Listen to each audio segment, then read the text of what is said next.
Here's a fun biomechanical reality that everybody should know about a 45-degree angled leg press or leg sled, and that is once the weight itself is moving at this 45-degree angle, you're only lifting 71% of the weight. And it actually comes, if you're going to use math, it comes from calculating the sine of 45 degrees and round it off. It's about 71%. So if I put 1,000 pounds on here, including the platform itself, the carriage itself, I'm only lifting 710 pounds. So why should you know that? Well, it's a biomechanical reality. And yes, you're loading more weight on there than what you're actually required to lift.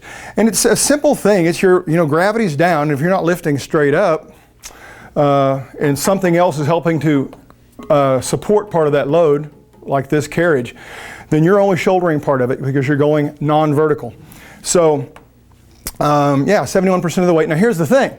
If I do put 1,000 pounds on there to get my 710 pounds of resistance, two things you need to recognize. Number one, this is still a variable resistance because as I lower, as the knee bends, as the hip bends, and the moment arms to each joint change as you lower, this resistance is actually getting heavier as you go down and lighter as you go up. That's the same as a squat or anything else. 200-pound squat is getting heavier as you lower due to the change in moment arms. In other words, it's an increase in the torque of resistance at each joint progressively as you go down and regressing as you go up back to the top and are virtually balanced through each joint with a near zero moment arm.